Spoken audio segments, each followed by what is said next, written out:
2 minutinhos para as pessoas chegarem, para a gente começar. Muito obrigada.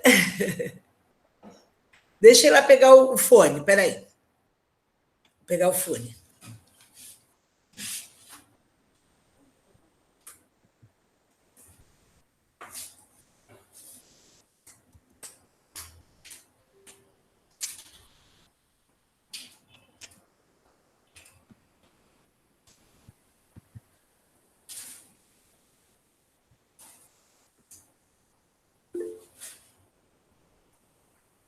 Esse é um canal, gente, da professora Silvana, que é bem interessante, tem lives semanais. Uma mulher. É muito interessante. Eu deixei aqui o verdade.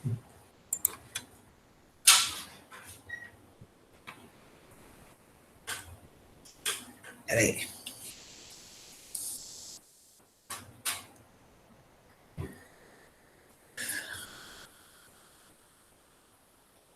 Quem quiser ir colocando no chat o estado que quiser se apresentar, fica à vontade.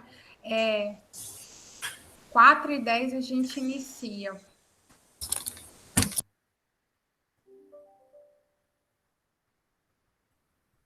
A Letícia, né, da Universidade Federal de Lavras, minha amiga também, representando, né, o nosso grupo de estudo, coordenado pelo professor doutor Gaspari.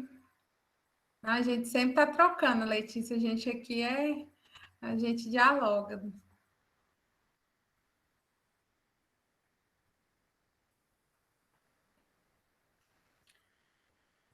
Andréia, seja bem-vinda, do Instituto Federal aqui de Goiânia.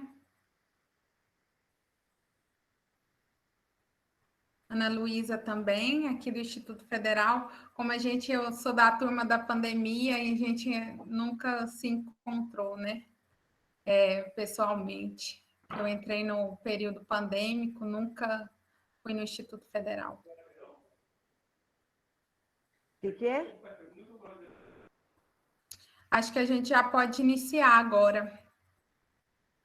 Sejam todos bem-vindos ao minicurso Quem Conta uma História Abraça, Literatura Negra Afetiva de Sônia Rosa. Meu nome é Elisa Vieira Magalhães, eu sou cientista social formada pela Universidade Federal de Goiás, sou acadêmica de letras do Instituto Federal de Goiás.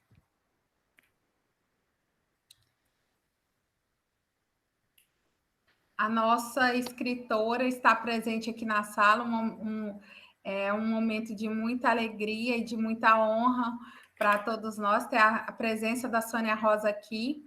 A Sônia Rosa é uma escritora muito querida, uma escritora muito potente, com uma produção literária muito vasta. Eu vou começar falando um pouco da história dela. A Sônia Rosa, ela nasceu e cresceu no Rio de Janeiro. A data de aniversário dela é 4 de fevereiro de 1959. Ela foi professora da Escola Pública do Rio de Janeiro por 30 anos. Ela é escritora, com mais de 50 livros publicados. Ela é pedagoga e ela é contadora de histórias. Ela é mãe do Rui, da Clarissa e do Igor. Ela é casada também, tem um casamento longo, já quase 40 anos. Ela tem pós-graduação em Teorias e Práticas da Leitura pela PUC do Rio de Janeiro, onde ela desenvolveu uma monografia que ela fez um trabalho de promoção da leitura, junto aos alunos e professores das escolas públicas. Esse trabalho final que ela fez, a monografia, ela fez em parceria com a Casa da Leitura, que é um programa nacional de incentivo à leitura. Em 2006 e 2007, ela fez outra pós-graduação em África, Brasil, Laços e Diferentes. Aí, a partir dessa pós-graduação, desde o início do livro dela, desde o primeiro livro que ela sempre gostou de escrever, mas o primeiro livro que ela escreveu foi O Menino Nito, que a gente vai ver ele mais para frente. Mas ela sempre teve essa temática do protagonismo do menino, das pessoas negras. E depois dessa pós-graduação, ela aprofundou ainda mais o conhecimento acerca da cultura e da diversidade étnico-racial e cultural brasileira. Sônia Rosa também ela tem um mestrado em Relações Étnico-Raciais pelo Cefet do Rio de Janeiro. E ela fez a monografia dela, a tese dela de mestrado, o título é A Literatura Infantil Afro-Brasileira, como fortalecimento, como letramento racial, começar de novo. A literatura infantil afro-brasileira, como letramento racial e fortalecimento das identidades negras, uma narrativa autobiográfica. Esse trabalho do mestrado da Sônia Rosa é um trabalho que está disponibilizado na internet e eu convido todos à leitura da tese dela do mestrado. Nela, ela discorre sobre a história de vida dela e como foi o caminho para ela, desde a infância até o contato com a literatura, o contato com a escrita, como foram as experiências dela em sala de aula, como ela enfrentou essas situações do cotidiano da sala de aula. Então, nós que somos professores, é muito importante as narrativas que ela traz. E aí ela conta das tranças que ela tinha quando ela era uma menina que usava tranças. Então, assim, é bem bonito o trabalho do mestrado dela.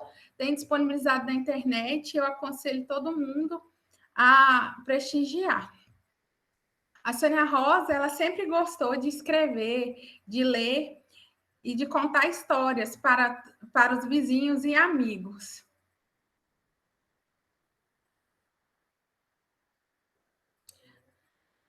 Agora eu vou ler uma poesia da Sônia Rosa que chama Tempo, é de 1978. É uma poesia bem bonita e eu vou ler para a gente começar o nosso curso com uma poesia.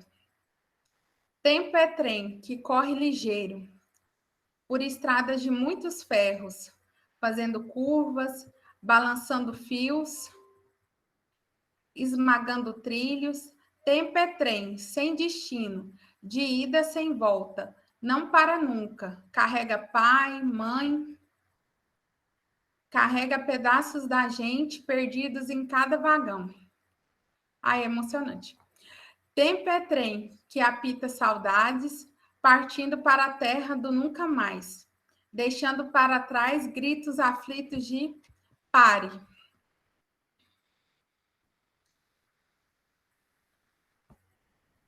Essa poesia, eu achei ela é muito bonita e ela fala muito desse momento que a gente está vivendo, né?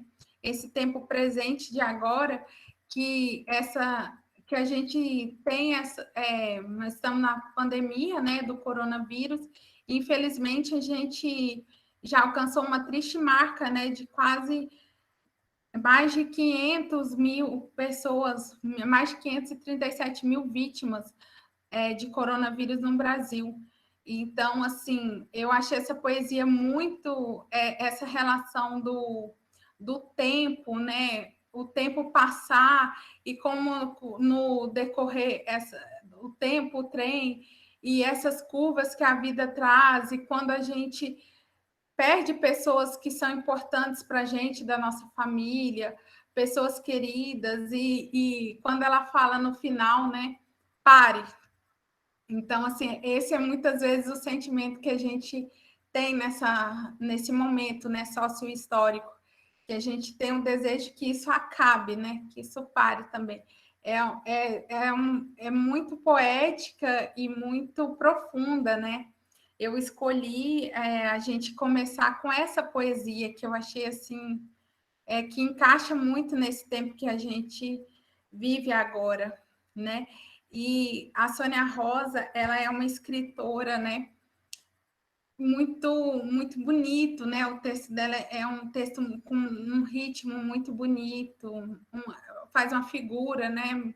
As figuras que a gente vai vendo nessa questão do trem, né? As curvas, as estradas de ferro, tudo isso, né?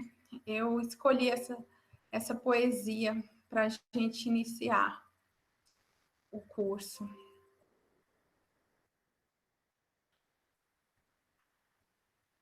Agora a gente vai falar um pouco sobre o que seria, né, a literatura negra afetiva.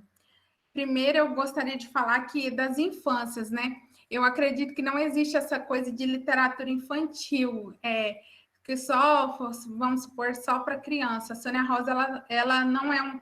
Eu acredito nas infâncias, né? Nós nunca deixamos de ser crianças, nós temos as nossas infâncias, o nosso corpo físico envelhece, mas a gente sempre carrega a nossa criança interior. E a Sônia Rosa, ela cunhou esse conceito, né? Está em construção, sobre a literatura negro-afetiva. Aí eu coloquei aqui a imagem, essa imagem aqui é a imagem de um livro dela, que a gente vai ver mais à frente, que é o livro do Como é Bonito o Pé do Igor, e o Igor é o filho dela.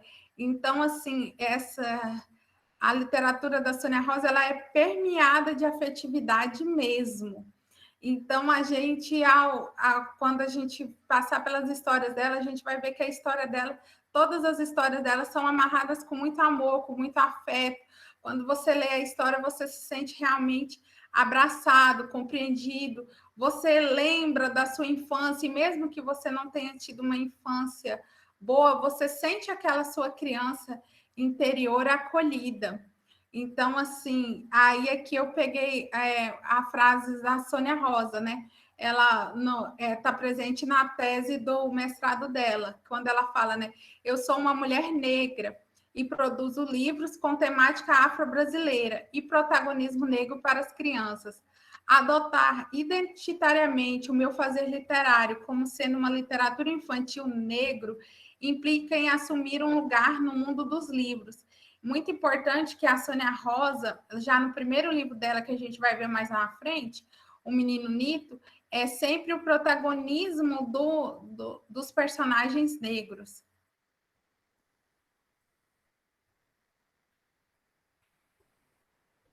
E aí, esse protagonismo dos personagens negros que estão em situação de afeto, não estão sendo sujeitos à sua história, estão tendo... não é mais aquela literatura que até então a gente vê ainda hoje, uma literatura que coloca a pessoa negra numa situação de servidão, desfavorável, os meninos que não têm nome, ou, por exemplo, os personagens negros que são bestializados, objetificados. E com a literatura da Sônia Rosa, a gente não vê esse... É uma outra literatura que não corresponde a esse processo de estigmatização.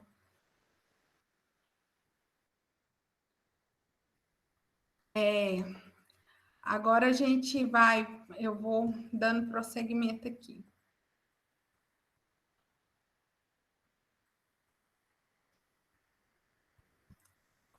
Aí aqui a Sônia Rosa continua, né? O público-alvo da literatura infantil afro-brasileira não poderá ser apenas a criança negra. É preciso que as crianças não negras possam acionar esse material literário, para assim ter a possibilidade de uma efetiva reversão dos valores e de uma reconstrução de símbolos, antes tomados como negativos e agora vistos de forma positiva. Então, aí a gente trabalha a questão do fortalecimento da identidade. Na escola pública, quem é a maioria dos alunos? A maioria dos alunos são alunos negros. Então, a gente trazer uma literatura que valorize, que a identidade negra, que faça essa reversão de valores. Como a Sônia Rosa fala, o mundo lá fora muitas vezes já estigmatiza, é preconceituoso, o racismo está aí entre nós, né? É uma verdade, como a Sônia Rosa diz, que precisa ser admitida e combatida na escola e em todos os setores da sociedade. Então, quando um aluno negro ele tem acesso a essa literatura, possibilita essa importante reversão dos valores. Tem uma história bem interessante que uma menina, ela não acreditava que ela podia, uma menina de 5 anos, ela já não acreditava que ela poderia ser uma princesa, porque as princesas não se pareciam com ela. Então, quando ela entra em contato com uma bela adormecida, que a gente vai ver lá na frente, uma bela adormecida que se parece com ela tem uma identidade resgatada. E isso é muito importante para a criança, para o sujeito que vai se formar. Isso é fundamental. Então, essa possibilidade de transformação. Eu falo mesmo, eu gostaria muito. Agora eu posso, eu até já falei outras vezes, agora eu posso dar à minha criança interior Sônia Rosa, né? Que na escola, na minha época, eu não sei como é que foi a época dos cursistas, mas eu não tive na minha escola nenhuma literatura que valorizasse a pessoa negra, nem a pessoa indígena. Eu não tive isso, pelo contrário, eu tive Monteiro Lobato, né? Monteiro Lobato, que o sabugo de milho, né, é mais inteligente, né, do que as pessoas. E toda aquela problemática que o Monteiro Lobato traz, né? Então, assim, eu fui da geração dos anos 90, turma da Xuxa, né? E com as paquitas todas brancas, né? Então, assim, é complicado você ter uma infância permeada por imagens socialmente construídas positivas, mas que não se revertem à sua família, aos seus vizinhos, não se revertem à própria população brasileira, né, que é majoritariamente negra, né? E parece que acontece um albinismo nos livros didáticos, e até então, antes da Lei 10.639, uma negação da escola de adotar as próprias identidades, né? As próprias construções de identidade da pessoa negra e da pessoa indígena, né? E aí que a importância, né? Aí ela fala: desse modo, as crianças poderão desconstruir conceitos e preconceitos, porque quando a gente fala desconstruir conceitos, é porque são essa valoração, né? De quem é inteligente, de quem vai ser o médico, de quem vai ser juiz, de quem é sempre a empregada doméstica, não, porque doméstica a gente tem que desconstruir isso. Doméstica veio da relação, né, de domesticar, como se a pessoa escravizada fosse um animal. Então, a empregada que trabalha, né, na casa da pessoa, e isso tudo, né, a gente tem que desconstruir, porque isso foi construído, e isso é a grande virada, né, de chave. Se foi construído, a gente pode desconstruir. Aí ela fala, né, que a partir dessa literatura, as crianças poderão desconstruir conceitos e preconceitos que desvalorizam a pessoa negra para, no lugar, valerem-se de elementos que exaltem suas condições e identidades. Em outras palavras, os livros de literatura afro-brasileira com representatividade positiva ou protagonismo negro atuam como uma potência de reparação da deformação que muitas crianças brasileiras são acometidas em seu crescimento, dentro até de suas ambiências, né, até de suas ambiências familiares, porque muitas vezes o racismo está dentro da própria família. Uma coisa que a gente pode pensar é essa relação por exemplo, do cabelo. Muitos meninos negros, eles não conhecem o próprio cabelo, porque o cabelo é sempre raspado, porque o cabelo não pode crescer. Então, aqui dentro do pensamento da Sônia Rosa, né? Isto é, em espaços de convivências onde a diversidade racial, quer seja em casa, quer seja na escola, não existe. Muitas crianças encontram no livro infantil a única oportunidade para desconstruir que as pessoas negras têm valor e podem ocupar outros lugares dentro da sociedade, além de babás, empregadas, vigias, motoristas e outras profissões assim. Aí aqui a gente vai entrar num livro da Sônia Rosa que chama Entre Tetos e Afetos. É um livro que ela foi escrito para professores, e tem uma linguagem bem legal, e ela fala assim, como que surgiu a infância dela, como ela brincava com as palavras, né? Essa presença da oralidade, e junto com a mãe dela contava muitas histórias para ela, e nesse contar dessas histórias, né, ela teve uma infância modesta, mas extremamente amorosa. A mãe dela fez um projeto de vitória para a vida dela, um projeto de sucesso, e isso foi fundamental para que ela conseguisse vencer os desafios e conquistar cada vez mais. Então, ela fala assim da brincadeira com as palavras da infância, dos versinhos que ela ia dizendo, a mãe dela repetindo, e ela falou que a mãe dela sempre contava uma história diferente para ela.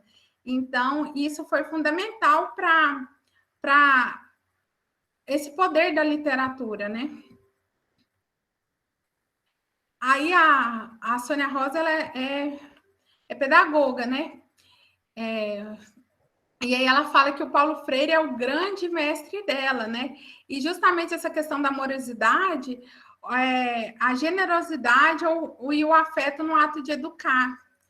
Então, ela traz isso na literatura, né? A importância da partilha, de ajudar o aluno a tornar-se sujeito para que ele seja realmente protagonista das suas histórias. E como usar o conhecimento para fazer com que as pessoas em condições desfavoráveis elas possam virar o jogo e conseguir outros lugares e terem projetos de vida vitoriosos para elas também. Aqui é um livro da Sônia Rosa, que é o livro do Cadê a Clarice? Clarice ela tem uma trilogia, são 3 livros, um para cada filho dela.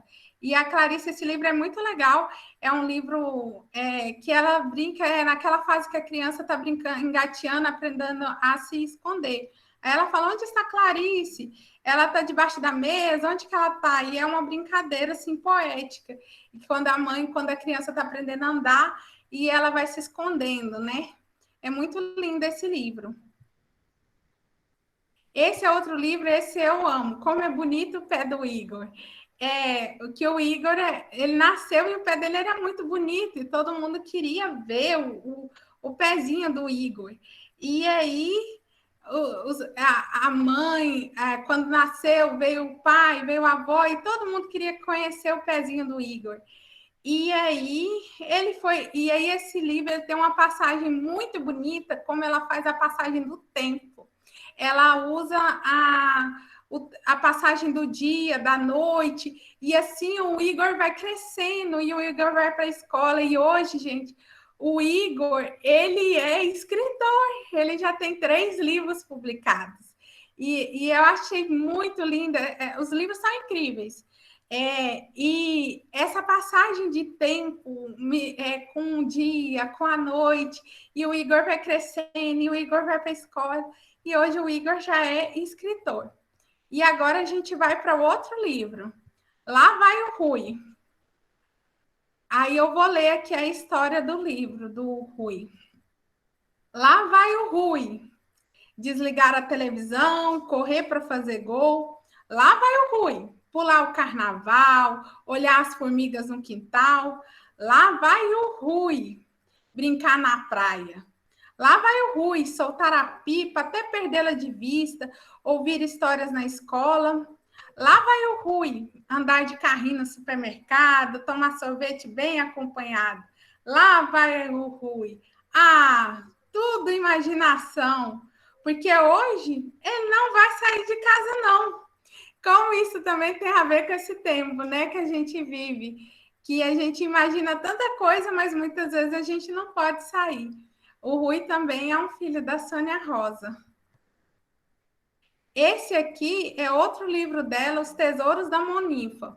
Os Tesouros da Monifa é um livro muito especial, que ele faz um resgate histórico, que é uma menina negra recebe, né, um tesouro, que é justamente a mensagem da tataravó dela, que veio, né, sendo escravizada num navio negreiro. E aí essa história foi passando de geração em geração.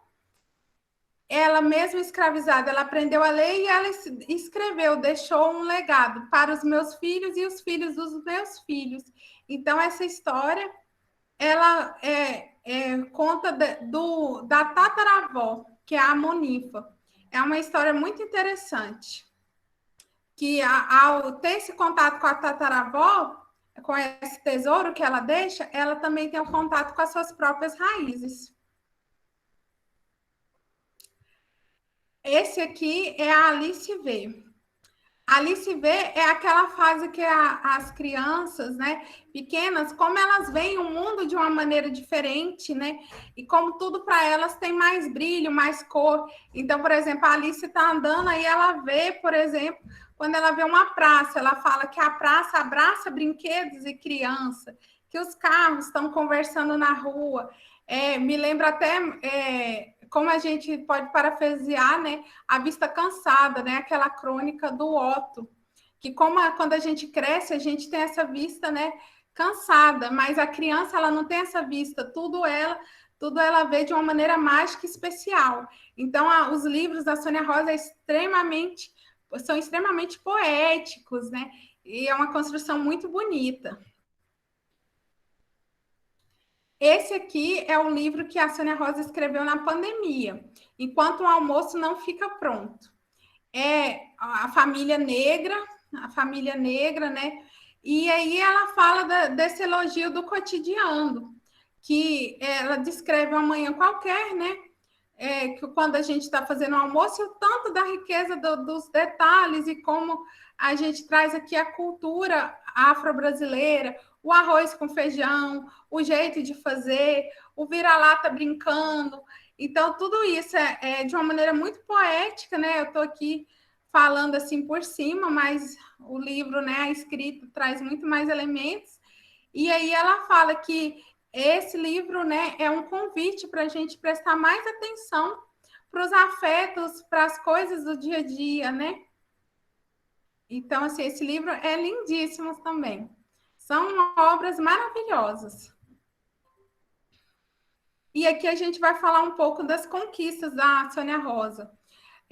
A Sônia Rosa recebeu prêmios, né, de altamente recomendável pelo livro Amores de Artistas, né, em 1999, na categoria criança, né, na Fundação do Livro Infantil e Juvenil. A Sônia Rosa, ela é muito querida e isso reflete nela. Ela tem muitas bibliotecas já e salas de leitura. Eu vou dizer que algumas escolas que já têm bibliotecas com o nome dela e salas de leitura. A Escola Municipal Edmundo Lins, em Ramos, a Escola Municipal José Pancete, de Realengo, Escola Municipal Marechal Trompes, Sala de Leitura O Menino Nito, da Escola Municipal Miguel Gustavo, Colégio Santa Teresa de Jesus, tem a Biblioteca Santa Rosa, e a Escola Municipal Professora Catarina da Silva Cordeiro, em Cabo Frio. Ela também recebeu o diploma de Orgulho Carioca em 1999, reconhecendo o desempenho dela a favor da educação pública municipal. Ela é fundadora da Associação de Escritores e Ilustradores de Literatura Infanto-Juvenil. No catálogo de Bolonha, ela já teve esses livros indicados: O Segredo do Vento, Quando o Dia Engoliu a Noite, O Jongo, o Maracatu. Esse livro aqui, A Lenda de Timbó, é uma história de amor, né, entre dois povos indígenas que viviam em guerras. Então, é um amor proibido. E aí o casal foge, e aí tem um final mágico que eu não vou contar para vocês. E para deixar o gostinho, mas é uma lenda muito bonita, é encantadora. Nossa, eu não sei vocês, mas eu amo histórias de lendas indígenas, então eu fiquei muito apaixonada por esse livro. E aí esse livro foi indicado, né, para a Biblioteca Infantil da Alemanha. Esse livro muito bonito, muito poético, uma construção frasal incrível. Muito lindo. Você viaja assim lendo ele. Ela novamente, pela coleção Lembranças Africanas, ela recebeu o prêmio, né? Foi novamente indicada na categoria informativo na Fundação Nacional do Livro Infanto Juvenil. Esses livros foi indicado pela ONU, o Zumbi, que ela faz uma brincadeira com a onomatopeia, né? E o Dragão do Mar. Esses livros, o Zumbi de Palmares, assim. Quando como contar, uma mãe chegou para contar como que seria falar da história de Zumbi de Palmares para a criança. E aí a Sônia Rosa ela criou esse livro. Esse livro ele fala quando ele fala ela faz essa onomatopeia, zumbi. O início do livro é assim, né? Zumbi, zumbi. Ela faz essa relação entre o nome do zumbi e o vento. E ela fala que o zumbi, né, ele lutou muito, é um exemplo de coragem, dedicação, garra e luta pela liberdade, assim como outros personagens negros históricos.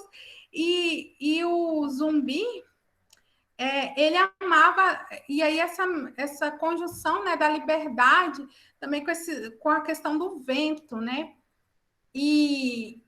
O zumbi era amigo da natureza e queria, e amava tudo que era ser livre. E aí esse menino que está aqui na capa, que a gente pode ver, esse menino negro, ele fica encantado, né, com a imagem de alguém com a cor da pele, da cor da noite, e que brilhava muito, com coragem e sede de liberdade tão grande. O Dragão do Mar é outro livro da Sônia Rosa, né? Que ela resgata uma situação histórica. Em 1881, o Dragão do Mar ele é chamado de Chico da Matilde, né? O nome dele é Francisco José do Nascimento. Antes de acontecer, né, a abolição, né, com todas as aspas possíveis, da escravatura em 1988, no estado do Ceará já havia acontecido a abolição. E o Chico da Matilde, né, o Francisco José do Nascimento, ele teve uma atuação fundamental nesse processo, porque ele promoveu a greve, né, dos jangadeiros, e ele recusava a levar jangadas com os negros escravizados para os navios. Então ele se recusava a levar os negros, né, os negros em situação de os sujeitos negros, né, as pessoas negras escravizadas para os navios. Então, assim, são dois livros que tratam momentos históricos essenciais para a gente, né, trabalhar. O livro O Menino Nito, ele em 2009 ele foi publicado na Galácia.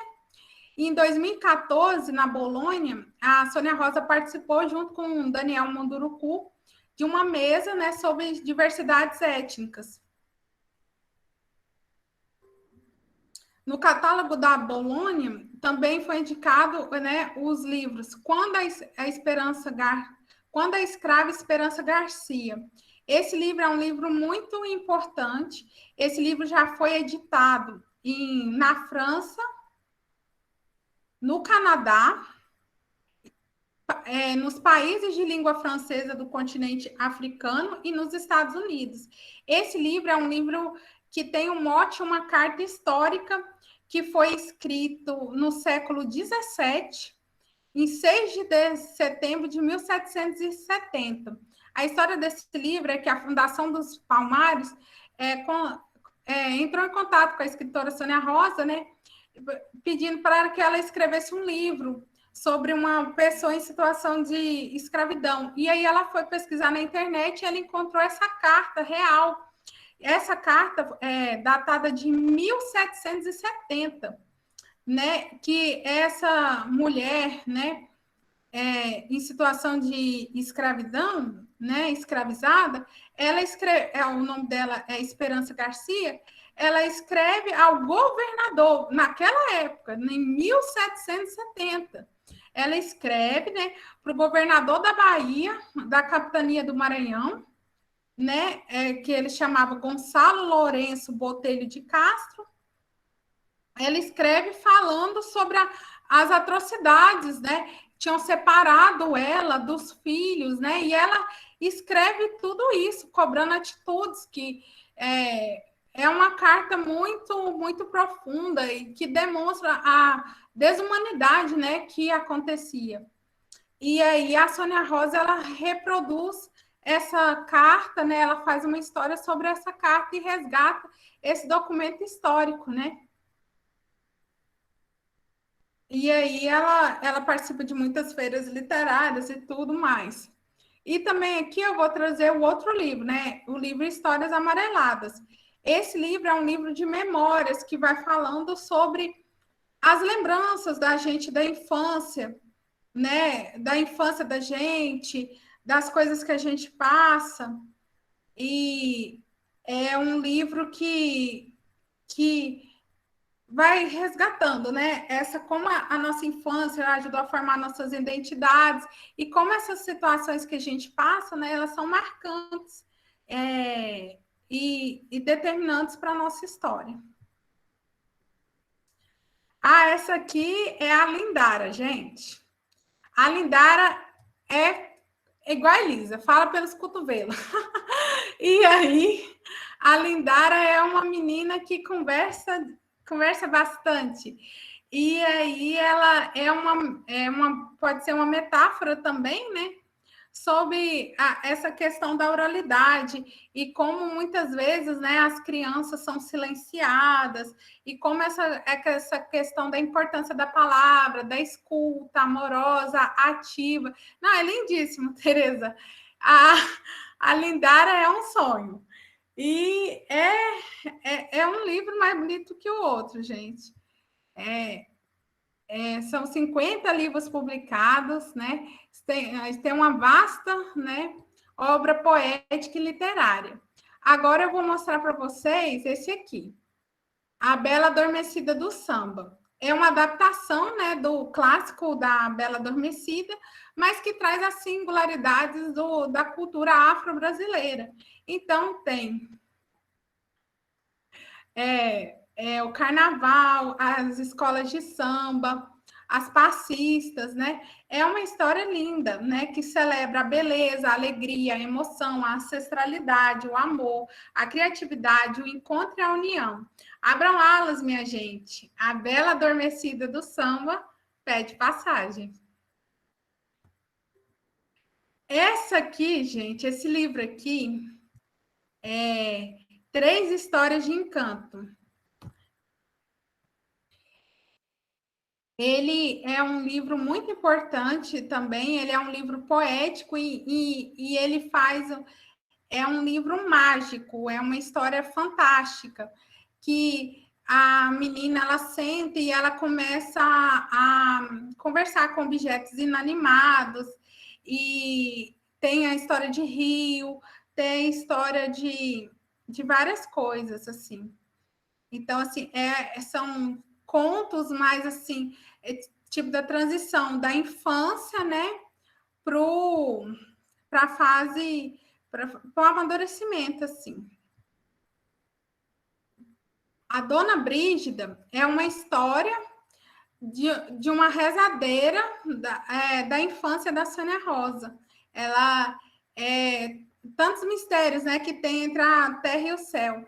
Então, assim, ela é uma narrativa em primeira pessoa que ela fala, né, dessa questão que a menina machucou o pé e que aí ela resgata essa memória afetiva e tão importante, né, que teve presente em tantas das nossas histórias, né, dos chás, das curadeiras, das rezadeiras, tudo isso.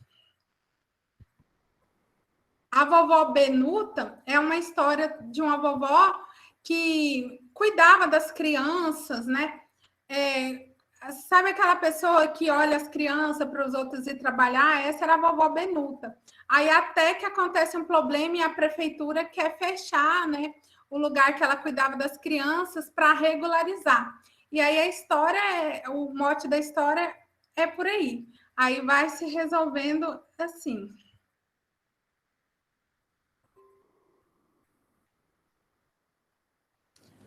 Olá, bom dia, boa tarde, boa noite.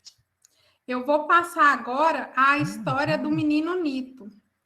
É a história da Sônia Rosa contando. A gente vai ouvir o primeiro livro dela.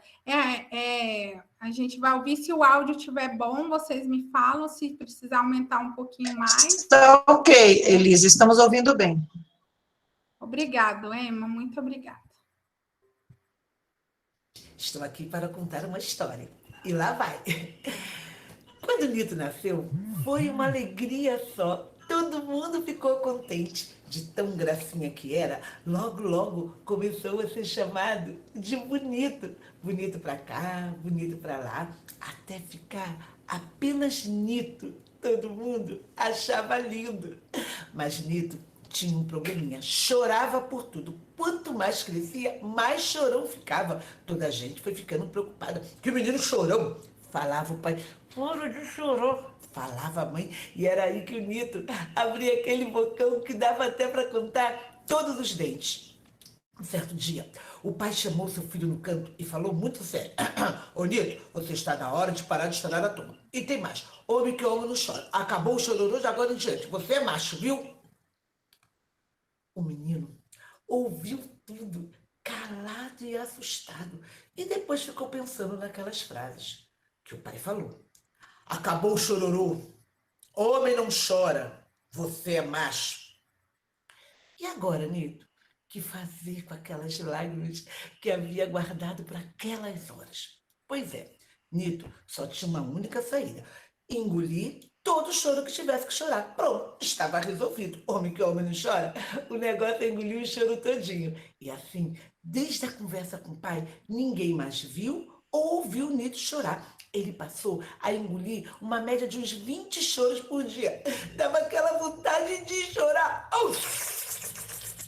Ele engolia e assim ele passava o dia. Certo dia, cortou o pé na rua e engoliu 30 choros em apenas 2 horas. Na hora que ele cortou o pé, ele engoliu 5 choros. Quando fizeram o curativo e costuraram ele, ele engoliu mais 10 choros de uma vez. Mas quando ele levou aquela enorme injeção no bumbum, ele engoliu mais 15 grandes choros bem contados, engolidos de uma vez só.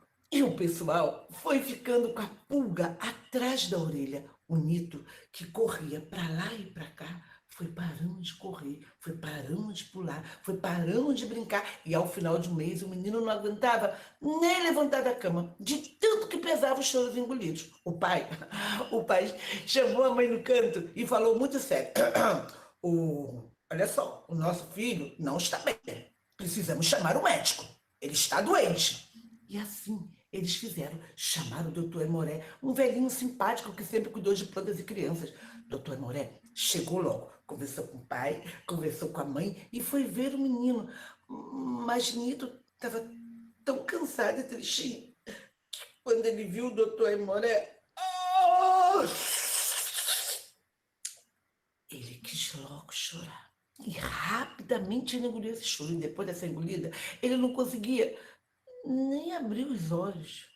O médico ficou desconfiado. O que está acontecendo, meu menino bonito? Perguntou carinhosamente. E Nito contou tudinho. O choro que estava engolindo desde o dia que o pai falou: homem, não chora.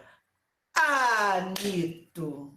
O caso é muito simples, disse o doutor Amoré. O jeito agora é desachorar todo o choro engolido. Pediu para a mãe trazer 2 bacias grandes. A mãe não entendeu nada. Mas como é que desachora? Quis saber o menino. Ora, ora, disse o doutor Amoré. Ora, ora, meu menino bonito, venha para o meu colo e vá lembrando de todos os choros engolidos e desengula, um a um, sem esquecer nenhum. Mas eu posso? Eu não sou homem? Exatamente porque você é homem que não pode engolir choro. Todos os homens têm lágrimas, e as lágrimas são para rolar pelo rosto, qualquer rosto, de um homem, mulher, criança e gente de idade. Agora vamos parar de papo furado, menino? E comece logo a desachorar. Ah, ah, ah, Buá! Buá! Foi uma choradeira danada. O Nito chorou as 2 bacias e a mãe teve que pegar mais 2. A vizinhança ficou assustada. O pai chorou junto, o médico chorou sentido, o pai chorou de emoção e foi aquela choradeira danada. E depois de 4 bacias grandes e 2 baldes cheios, Nito colocou seu choro em dia e ficou curado. Nesse mesmo dia, o pai chamou de novo seu filho no canto e falou muito assim, tocado, sentido, e falou: Ô Nito, você, meu filho, deve chorar sempre que quiser, mas não chore sem razão. Acho que aprendemos a lição. Chorar é bom, às vezes deixa a gente mais homem. Os 2 se abraçaram forte, ficaram assim um tempão, um sentindo a batida do coração do outro. Tum, tum, tum, tum. E foi, minha gente, a partir daí que entre uma e outra, choradinha com razão, o menino Nito dessa história cresceu. Um menino muito, muito, mas muito feliz. Essa é o Menino Nito, é a história do Menino Nito, feita, né? Eu sou autora, eu sou a escritora Sônia Rosa, aqui do Rio de Janeiro, da editora Palas, quem ilustrou foi o Vitor Tavares. É o meu primeiro livro, é um livro especialíssimo para mim, uma história que eu gosto muito. E quero dizer que eu estou aqui nessa 4ª Romaria das Histórias, a primeira edição virtual, e eu sou, como já disse, repetindo, a Sônia Rosa, aqui do Rio de Janeiro, capital. Muito obrigada a todos e vivam as histórias.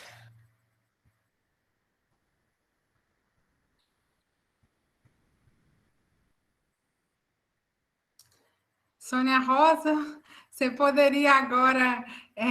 Eu vou parar de compartilhar aqui a tela. E agora a gente vai poder ter a oportunidade, gente, de conversar com a Sônia Rosa. Ela está aqui conosco, conversar sobre, a gente vai poder perguntar, trocar figurinhas. A gente, estou muito feliz que a Sônia Rosa está aqui. Eu vou tirar aqui a tela. E podemos agora ter esse momento ímpar, né, de contato com a escritora, gente. Seja muito bem-vinda, Sônia Rosa, a nosso mini curso. O microfone está fechado, Sônia Rosa. Então, eu não tenho assim, quer dizer, eu tenho palavras porque eu sou a moça das palavras e as palavras elas nos ajudam a expressar sentimentos, né?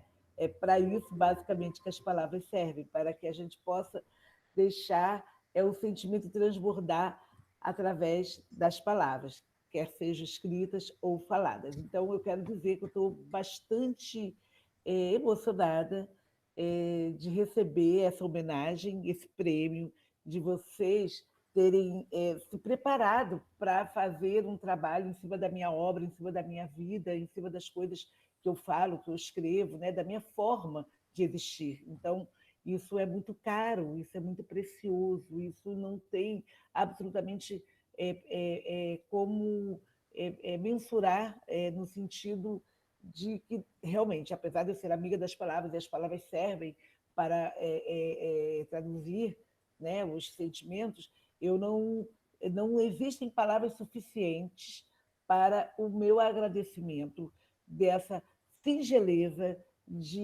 da Elisa, né, uma professora dedicada, uma pessoa, uma intelectual, uma pesquisadora, né, que eu sei que isso é um grupo, né, um coletivo. Então, eu estou me sentindo assim, muito feliz de receber tudo isso e quero dizer a todos e a todas que estão nos ouvindo que eu sou uma pessoa muito simples, eu sou aqui do Rio de Janeiro, a minha vida tem uma simplicidade, a literatura ela serve para me colocar melhor no sentido da minha relação com o mundo, né? Da possibilidade que eu tenho desse canal e desse veículo de me expor, porque não deixa de ser uma exposição. Quando você publica, você coloca público uma ideia, um sentimento, uma forma de existência até, né? Até porque eu, ousadamente, eu me coloco dentro das minhas histórias, eu coloco as minhas histórias, e eu coloco as histórias da minha família, eu coloco a história dos meus irmãos, dos meus vizinhos, dos meus alunos, dos meus primos. Então, por isso que eu escrevo para a literatura negro-afetiva, porque eu quero me ver representada, eu quero que a minha família esteja representada, né? Então, eu tenho muita alegria de ter escrito Nito. O Nito é o meu livro mais... é o meu abre-alas, né? Eu, quando lancei o Nito, eu escrevi o Nito em 88, mas eu só publiquei em 95. E então, enquanto eu aguardava publicar, né, tornar público uma ideia, eu fui estudando, eu fui me apropriando desse lugar de ser escritora, porque eu nem nunca pensei em ser uma escritora. Porque, como você já disse, né, eu venho de uma família muito humilde, de uma família muito modesta, onde a gente tinha muito amor e muitas histórias, mas a gente tinha muitas faltas, né, financeiramente falando. Então, não cabia dentro da minha ambiência familiar, de criança, porque não tinha nem livros, né? Eu desejar ser uma escritora. Desejar ser uma escritora era como sair ali pela minha porta e dar um pulinho em Marte para colher flores. Então, era assim, estava no campo do absurdo. Não cabia mesmo naquele meu contexto da época. Mas eu queria ser professora. E, sendo professora, eu fazia o que minha mãe tinha me ensinado, que era contar história, coisa que eu fiz ao longo da vida, contando história para os meus alunos, e amiga da poesia, né, que eu já fazia poesia desde muito nova, né, desde os 12, 13, 14, 15 anos, para dar conta desses sentimentos que transbordavam, né, das minhas paixões, né? Então, eu fui escrevendo diários, fazendo poesias, cartas de amor, que nunca mandei, né? Cartas de amor que eu rasgava, né? Outra eu me entregava. E então eu fui ficando íntima da escrita, íntima da palavra falada, da palavra escrita, da palavra poética, né? Dos encadeamentos de ideias, dos sentimentos que transbordam e ganham o papel, né? Então, era isso, mas não pensei em ser escritora nunca. Só quando eu comecei a inventar história para os meus alunos, né? E o Igor, o Nito, quando eu comecei a inventar, o meu Igor, né, que hoje tem 34 anos, ele era bebê, ele era um bebezinho, né? Eu tinha uma turma de alfabetização de crianças bem mais velhas, e eu pegava os livros na biblioteca para contar histórias para eles. E aí eu comecei a inventar. E o Nito foi um dos... Eu inventei Os Amores de Artista, depois eu inventei o Nito, e inventei o Aparícia e fui inventando histórias. E aí, de 88 a 95, foi o período em que eu me preparei para ser escritora. Eu fiz o curso na Casa da Leitura, fiz projetos, conheci gente, participei de encontros com autores, de ouvir autores, de conhecer autores, de ampliar o meu repertório, de me tornar uma leitora mais intensa, não só nos livros de literatura para criança. Aí já era pedagoga, né? Tinha acabado de me formar. Então, eu fui saindo da leitura mais teórica, né? Porque eu era uma professora, alfabetizadora, então eu entrava em muitas formações para ser uma boa professora, né? E eu saí, fui para o campo mesmo literário, conhecendo os autores, Marina Colasanti, né? Lígia Bojunga, né? Fui conhecendo um pouco mais Bartolomeu Campos Queiroz, né? E é uma formação branca, diga-se de passagem, não era uma formação fina de pessoas negras, né? Claro que tinha, sem sombra de dúvida, mas muito pouco, né? Passava muito pouco. Mas quando eu escrevi o Nito, que foi a primeira publicação, eu já queria que fosse um menino negro, quando eu concebi, e então quando eu entrei no mercado com o meu primeiro livro, em 95, que era até uma outra cara, tinha uma outra cara, o Nito, né? Eu fui obrigada a entender aquilo que eu estava fazendo de forma espontânea. Eu vi que isso tinha um valor diferente dentro do contexto editorial, tinha um estranhamento. Então, desde o lançamento do Nito, que eu fui obrigada a estudar para eu entender mais, porque eu entendia, mas eu não tinha uma profundidade. Eu como mulher negra, como família negra, como, né, um lugar de vida, né, com os meus alunos negros, eu não, vizinhos, primos, mas eu não tinha um conhecimento, porque os conhecimentos eles eram muito discretos como circulação, né? Então, isso a gente está falando de 88 anos antes da 10.639, que só aconteceu em 2003. Então, parece que é pouco tempo, mas historicamente é pouco tempo, mas na vida mesmo é muito tempo, né? Muito tempo. Então, o Nito me deu essa perspectiva de estudos, razão pela qual eu comecei a ficar mais esperta, entendendo mais, estudando mais, me posicionando mais, publicando mais livros e brigando, né? Então, por exemplo, quando eu lancei um livro chamado A Manta pela editora Paulinas, isso acho que em 2000 eu recebi uma ilustração de uma mulher negra numa ambiência branca e eu briguei. Então eu já estava tocada, mais tocada, assim, com um olhar mais apurado, mais crítico. Então, essa é a minha história, né, de como que eu me tornei uma escritora com essa característica. Aí fiz o curso África Brasil em 2006, até que eu cheguei no mestrado. O mestrado foi uma desconstrução total, um virar pelo avesso, e foi uma das coisas mais bacanas assim que eu fiz na vida. Lamento não ter feito 10, 15, 20 anos atrás, porque isso me daria um olhar mais... eu teria a percepção, né, e a agudeza que eu tenho hoje, né, de, de ter um olhar mais, entre aspas, fino para as questões. Se fosse 10 anos, eu entraria no doutorado, enfim, eu teria um outro caminho, né? Mas a vida é como a gente pode, né? Então, estava também criando filho, estava com 2 matrículas no município, e a vida é como... E também achava que o mestrado não era um lugar para mim, era um lugar também muito distante, como colher flores em Marte, né?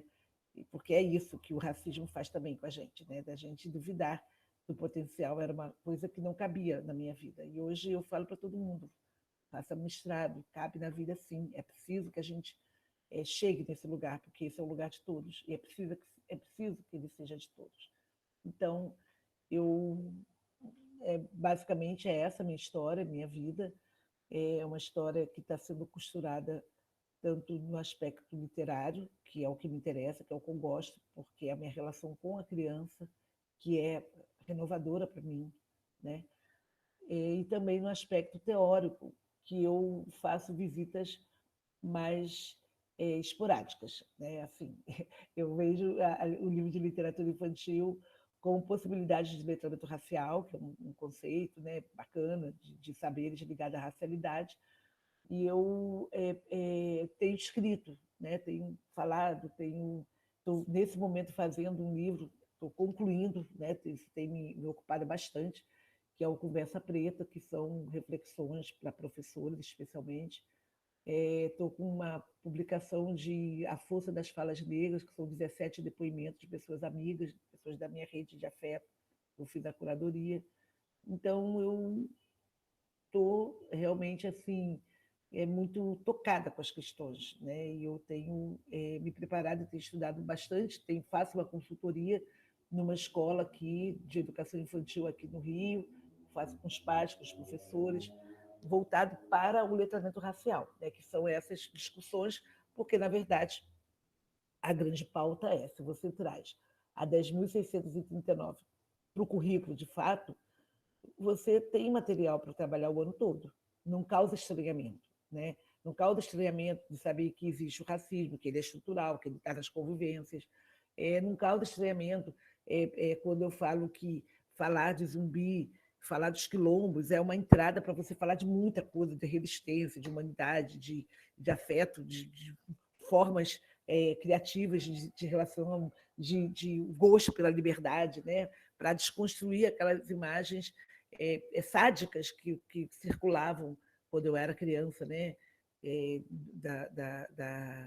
Das imagens dos escravizados, né? Que eram sempre subalternizados, sofrendo, escoteados, cheios de ferros, né?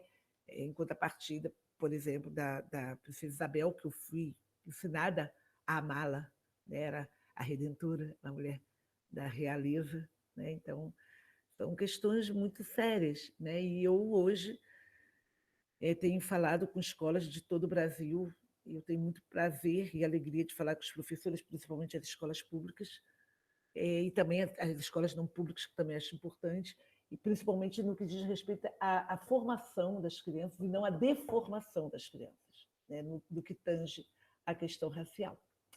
Mas é isso, eu queria... Eu falei para caramba. A Lindara sou eu, tá? E quero mostrar que a Lindara tem uma nova capa, porque eu implicava com aquela da Nandiala, né? Que é uma editora lá de Minas.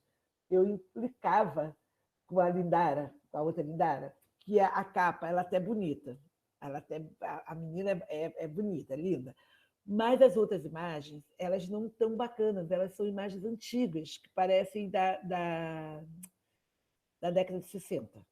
Né? Eu não curto muito. Eu conversei com o rapaz que fez, o ilustrador, ele é uma pessoa muito competente, é um artista plástico de Minas, mas eu achei que, para a ambiência do livro, eu não fiquei plenamente satisfeita. E aí eu conversei com a Iris Amâncio, que é uma doutora, né? Uma doutora em literatura africana, tem a Nandiala, é uma pessoa bem interessante, bem minha amiga. Eu conversei com ela, abri meu coração e foi refeito as imagens, né? Então, Lindara agora é uma menina que eu gosto bastante, sabe? As imagens ficaram mais contemporâneas e tal e tal. E aí eu vou mandar para você. Depois você me passa o seu endereço, tá? Que eu vou mandar para você essa aqui e o tambor de crioula, que é o meu quindim também, que é uma dança ancestral africana, né? Que eu estive lá no Espaço Quilombola, no Maranhão, em 2016, vivi a experiência e escrevi a história. O que eu estou falando, Elisa? Eu estou acrescentando, porque você me apresentou de uma forma muito linda, e por isso o meu carinho vai ser mandar esses 2 livros para você, de amor e carinho, uma forma de amor. E a outra coisa que eu quero mostrar para todo mundo são as minhas crianças. Ó, vocês estão vendo? Olha o pé do Igor. Estão vendo o pé do Igor? Mas agora eles não estão mais assim, não, tá? Eles estão assim, ó. Coisa mais linda de mamãe. Tá? O pé do Igor continua lindo, é 45, 46 da Havaiana. Coisa mais linda de mamãe. O ruim, vai me dar um nenenzinho agora em setembro, né? Uma namorada agora na pandemia, né? E aí vai rolar um bebezinho, lá vai o ruim dar um neném para mim, que é para mim, tá? E a Clarice não está pensando, está terminando o doutorado, então ela não está cabendo neném, não. Só no meu coração que cabe muitos nenéns, mas para eles não tá, não tá. Então, aqui tem uma que falou que o menino tem 13 anos, calça 30, 39. E eu vivi isso com o Igor. O Igor, o pé parece que cresceu primeiro. Então, ele estava assim, com 12, 13 anos, a gente chegava para comprar sapato, e as meninas chamavam as outras para ver o pé dele. Eu ficava bem chateada mesmo. Mas é um pé, só é grande, mas é bonito mesmo. Tá? Então tá, eu estou aqui aberta, sabe? Eu quero mais uma vez agradecer a organização, agradecer o carinho de vocês estarem aqui me ouvindo para conversar comigo, né? Eu acabei adentrando, né? Eu falei com a Elida que eu queria dar um oizinho, mas aí ela achou que seria interessante eu ficar, e eu estou aqui corpo e alma, dizendo da minha alegria de compartilhar, né, que eu sou professora e eu gosto demais. E estou aqui para quem desejar me perguntar alguma coisa que eu possa contribuir, alguma coisa que eu saiba, né? Porque graças a Deus tem muita coisa que eu não sei, né? E é isso mesmo, né? A gente não sabe mesmo, né? E tem que ser humilde para saber que não sabe, né? Então é isso. Muito obrigada por tudo, né? Muito obrigada. Viu? Sônia Rosa, nós que agradecemos a sua presença aqui. Foi realmente uma tarde muito divertida, muito enriquecedora, muito legal.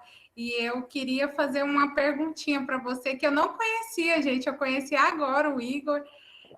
Eu queria que você. Eu Que sou a gente muito está. apaixonada. Eu sou uma mãe muito coruja, sabe? Muito. Eu fico até com vergonha. Todo mundo sabe o quanto que eu sou coruja. Eu sou coruja, mais coruja do que eu, só minha mãe. A minha mãe também era muito coruja. E eu Fala. queria aproveitar que você está aqui para você dar uma palavrinha para a gente que está na formação de professores, né? Para quem está iniciando a carreira agora, você que já tem essa experiência de sala de aula, né? Dessa questão das relações étnico-raciais, como a gente, né? Poder trazer dessa forma que você traz, né? De uma forma muito tranquila, né? A gente inspiração, né, para a gente no nosso fazer docente, né, que a Lei 10.639, a gente, igual você fala, a gente tem que lembrar as pessoas, né, que ela está aí, existe, e, assim, dicas para a gente, né, eu sei que a sua grande inspiração é o Paulo Freire, e, assim, Sim. uma palavra para nós aqui, professores em formação, que queremos, Olha, assim, fazer a diferença. então, primeiro eu quero dar parabéns pela escolha. Quem escolhe ser professor é alguém que escolhe mudar o mundo, tá? Ser professor é ser um intelectual, é alguém que vai estar a vida inteira estudando. Não existe aquele professor que não estuda, então não vai ser possível ser professor. É alguém que precisa rever, inclusive, rever-se, né? Tem que rever a si próprio, as suas posturas, tem que ser humilde, no sentido de buscar sempre o melhor. Outra coisa, a escolha de ser professor é uma escolha muito nobre, né? Porque é alguém que, além de querer mudar o mundo, também tem um objeto, entre aspas, de trabalho muito grande, muito interessante, que trabalha com gente, formação de gente, né? E ficar sensível à questão racial, porque a questão racial ela não está fora do trabalho educativo, ela está dentro. As relações que acontecem dentro da escola, muita coisa, a gente, e isso foi uma coisa que eu vi no mestrado, sabe? É que você, às vezes, não nomeia que é racismo, mas é racismo. E a gente também, de alguma forma, ajuda a perpetuar o racismo, sem saber. Então, é importante que a gente saiba, é importante que a gente, das escolas que a gente trabalhar, ou os amigos professores, que a gente sempre provoque sobre a 10.639. Ah, mas na minha escola a gente já trabalha, então conte para todo mundo esse trabalho. Não é trabalhar só novembro, não é só trabalhar maio, é para trabalhar o ano todo, é para estar dentro dos currículos. Porque se a lei fosse efetiva, e a lei vai fazer, daqui a 2 anos, vai fazer 20 anos. E as pessoas, as professoras, têm muita dificuldade. E eu estou escrevendo, como eu já disse, e eu tenho visto assim, que uma das grandes dificuldades é exatamente a questão religiosa. O que é uma forma de um desconhecimento, porque no continente africano existem, são 54 países, né? 5 apenas falam a língua portuguesa, não só falam a língua portuguesa, e a questão religiosa ela é plural, assim como é a cultura e a etnia do continente africano. E aí você tem, dentro do continente, você tem os evangélicos, você tem os muçulmanos, você tem os católicos, você tem os ortodoxos, e você tem também os cultos aos orixás. Mas o culto aos orixás é o ponto que é a pedra, que é uma pedrinha, mas vira uma montanha e não se consegue avançar, porque pensa que é necessário falar. Bom, a gente pode estudar sobre as religiões, a gente pode entender a intolerância religiosa, a gente pode saber quem é o pastor Henrique, a gente pode saber quem é o Babalorixá Ivani, a gente pode saber quem é o Frei Davi, que são 3 representantes distintos de religiosidade aqui no Brasil que trabalham com intolerância religiosa. Então, a gente precisa avançar para a gente falar não só da questão cultural, da gastronomia, mas do legado, da resistência, da luta, dos quilombos, das organizações e das dificuldades que a população negra teve, desde o período da escravidão, de ser reconhecida no seu valor. E o preconceito racial, e o que é o racismo, ele se funda na falta de humanidade que é acreditada à pessoa negra. Esse é o ponto, sabe? Então, para quem está chegando, para quem está se formando, se forme na perspectiva da ampliação do pensamento, de entender que a gente precisa ser a favor da ciência, que a ideologia é o respeito ao outro, a ideologia é formar a criança, a ideologia não é aprisionar a cabeça, aprisionar os pensamentos, é ao contrário, é abrir e pensar criticamente sobre as coisas, para que a gente possa realmente construir um mundo. Claro que não é só a escola, mas a escola ela é uma grande aliada para perpetuar ou para transformar. Então, se vocês viram que eu gosto de Paulo Freire, né? Eu estou nessa linha da transformação. E a transformação ela acontece no cotidiano. Né? Ela não é assim, não. Ela acontece ao longo. Né? Descolonizar, exatamente, descolonizar, alguém falou ali, é a palavra. Né? Então, a gente precisa, e é possível. E parabéns para quem escolheu, quem está começando a carreira. Eu estou aposentada, né? Então não vou dizer que estou em final de carreira, que eu não gosto de nada de final, mas eu estou num momento outro da minha relação com os saberes, com o conhecimento. Mas continue estudando, continue produzindo conhecimento, porque esse é o nosso material de trabalho, construir conhecimento sempre. Indagar, perguntar, não saber, desejar saber, pesquisar, trocar com os amigos, ler literatura, ler poesia para poder dar conta. É por aí. Respondi, Elisa. Nossa, com certeza. A professora Emma pediu a palavra, Sônia Rosa. Pois aí bem. eu vou passar para ela. Muito obrigada. Prazer, professora Sônia. É uma alegria conhecer a sua obra por meio da Elisa. Com certeza, todos nós aqui vamos agora... Já entrei em site aqui, já dando uma olhada, porque eu fiquei encantada, né, então, para ler as suas obras. E aí, a minha pergunta tem a ver um pouquinho com o que, vou chamar de você, disse agora ao final. Justamente assim, enquanto você estava se apresentando, e isso a gente percebe que, de modo geral, a sociedade, ela imputou em nós realmente a verdade, que sempre foi a verdade do branco, do macho, né? E isso estava nos livros, isso estava na história, e muitas vezes a gente acaba reproduzindo isso, né? Mesmo. Muito, muito, e a gente nem percebe, e você falou sobre isso. E aí eu vi que você disse justamente isso, como que nós, nós podemos nos reconstruir. E você falou, olha, vocês não têm noção de como o mestrado foi importante na minha vida. E eu acho que ele acontece na hora que, tem horas que a gente quer antes, mas talvez se a gente tivesse feito alguma coisa antes, não teria maturidade. Verdade. Não teria maturidade. Então, assim, essa sua história, Sônia, no mestrado, por que para você foi tão importante? Por que para você foi tão importante?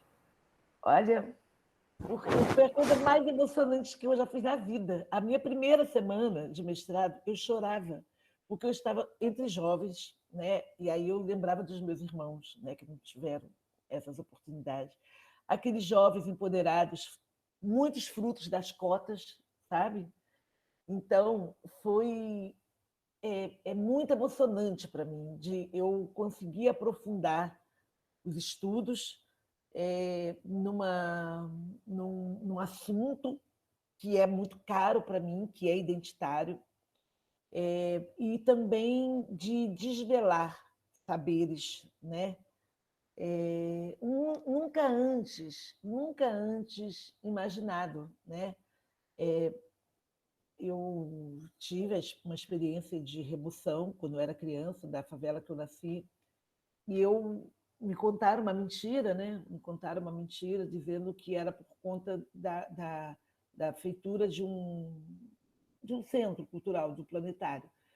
E hoje eu vejo que a minha remoção da favela, né, que é na Gávea, que é um bairro nobre aqui do Rio, foi um racismo. Como as minhas palmas, as minhas vaias, que eu vivenciei aos 11 anos, também foi racismo.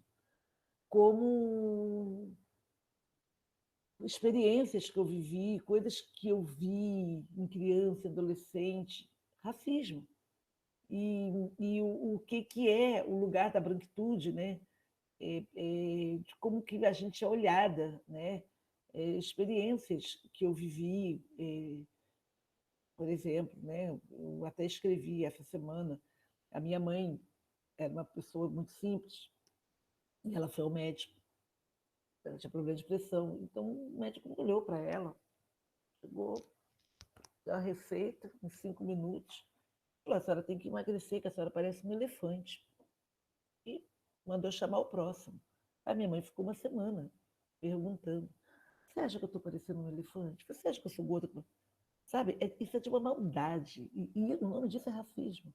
Não tem outra palavra. Discriminação social e racismo.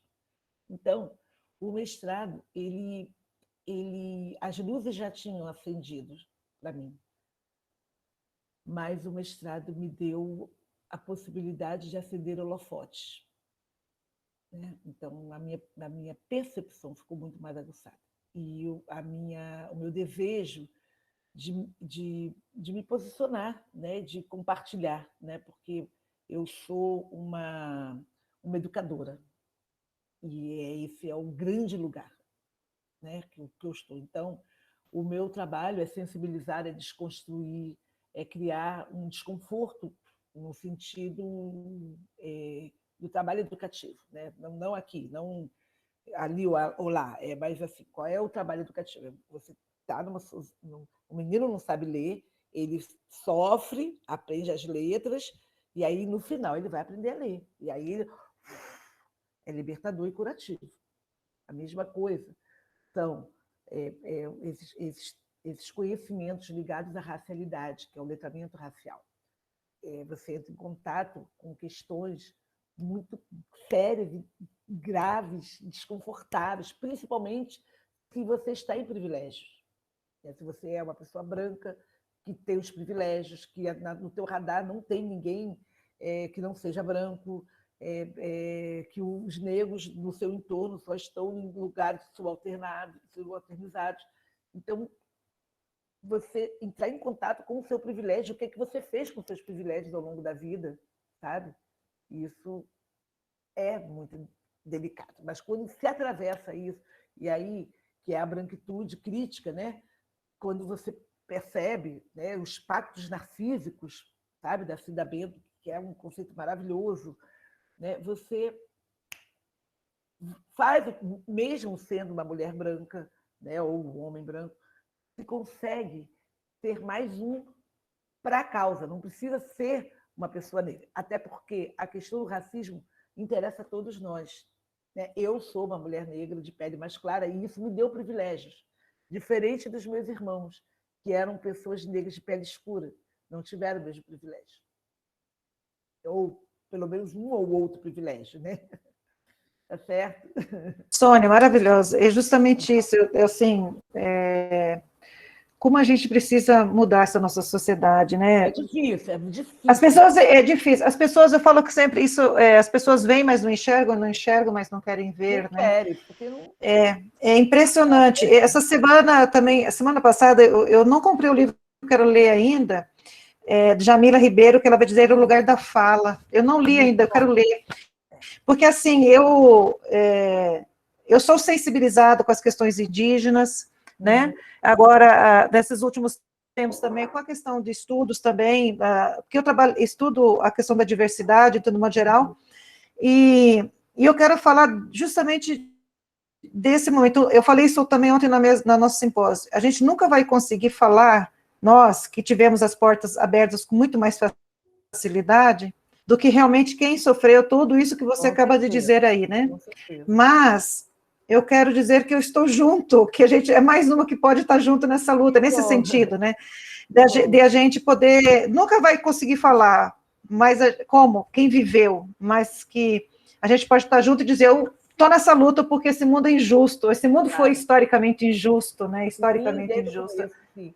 E a diversidade é linda. O que não é lindo é a desigualdade. A diversidade é... Exato, eu sempre falo que o problema é a injustiça social. E aí a gente vai ver onde que ela cai, né? Onde que ela está, especialmente... E a pandemia... escancarou, assim, né? Quem queria ver agora não tem como. Vai ter que quebrar a televisão, quebrar o celular, quebrar tudo. Fantástico, Sônia, estou amando. Já vou separar os livros aqui para os meus sobrinhos e também para o meu neto que virá, porque eu vou ser uma avó coruja. Porque assim, minha filha tinha... você vê, minha filha tinha bonecas negras, porque eu queria que ela tivesse um ambiente em que todas as pessoas fazem parte da... Então, assim... E eu quero que meus... Isso, exatamente. Parabéns pela sua história linda, parabéns pelos seus livros. Imagina. Brevemente, eu estou revendo meu site. Acho que mais uma semana, 10 dias, eu vou estar com um site novo aí, com tudo fresquinho aí. Joia, parabéns. Elisa, contigo? Então, gente, se alguém não tiver mais alguma pergunta, Mariane, você deseja falar? É nossa aluna também aqui, não sei se ela deseja falar, é nossa aluna aqui do curso de letras, então eu quero já agradecer pela partilha, viu, Sônia Rosa, pela sua imensa generosidade, da gente ter uma escritora, gente, de pertinho aqui da gente, que participou com a gente a tarde inteira, né, dispensou o tempo dela, eu agradeço muito a sua presença e convido você para conhecer, né, o Instituto Federal aqui de Goiânia, do Campus Goiânia, chamar quando voltar, né, a pandemia acabar para... Eu falei para a Elisa agora, falei antes para a Elisa, Elisa, nós vamos ter uma tarde com a professora Sônia, numa roda de conversa, lendo os livros dela, dialogando, nós vamos fazer isso, viu, professora Sônia? Muito obrigada. A Elisa será nossa interlocutora. Muito obrigada, agradeço, muito obrigada. Imagina, nós estamos super felizes, é de uma generosidade tremenda, a gente sabe disso. Muito obrigada. Muito obrigada a vocês, meninas. E então, o que eu faço? Fala, Lisa. Agora eu acho que chegou aquela hora ruim, né, da gente se despedir, mas com o coração cheio de gratidão, né, pela tarde que a gente passou juntos, pelas trocas, né? A obra da Sônia Rosa, eu falei, mas ainda ficou muita coisa, tem muitos livros ainda, tem muitas histórias para contar, e foi um convite. Eu só tenho a agradecer mesmo. Elisa, eu estou me intrometendo, podíamos abrir as câmeras e eu vou tirar um print aqui para a gente? Vamos abrir a câmera, pessoal, para a gente tirar um print aqui com a professora? Quem está por aí, que dá para abrir a câmera, aí vamos abrir, a gente tira um print aqui, depois isso fica nos nossos arquivos. Vamos lá? Rosa, outra coisa eu esqueci de pedir se pode ser disponibilizada essa live no canal de letras do Instituto Federal. A coordenadora do curso, ela perguntou se poderia. E aí eu já estava esquecendo de pedir autorização. Pode ficar à vontade, Elisa. As palavras, elas devem circular, principalmente as nossas palavras, que são palavras que têm um propósito de educar, de ampliar conhecimento, de facilitar né, a pessoa que ainda não, vamos dizer, não acessou certos saberes, né? E isso é bom para a existência, essa existência contemporânea. A gente não pode ter comportamentos de 30, 40, 50, 60, 100 anos atrás. É preciso que a gente se renove e que, né, coloque o pé na contemporaneidade. A contemporaneidade é diversa, é uma diversidade que explode, tanto no campo racial como no campo do gênero. A gente tem que ter uma postura ligada às questões ambientais, às causas indígenas, que são causas muito peculiares, né? Então, assim, são várias questões que a gente deve, cada um, da sua forma de abraçar as causas, fazer com que essas ideias circulem da melhor maneira. E para o desamor, muito amor. Obrigada, querida. Eu vou interromper a gravação, tá bom, Elisa? Tá certo. Muito obrigada. Obrigada, Elisa, contigo. Felicidades. Tchau, gente. Boa tarde a todos e a todas. Muito obrigada, viu, Sônia Rosa? Imagina. Tá? Foi um prazer, foi inesquecível. E vamos continuar dialogando, né? E muito obrigada por falar de mim, né? Minha mãe ia ficar toda boba. Até mais, Sônia Rosa. Obrigada, querida. Beijinho.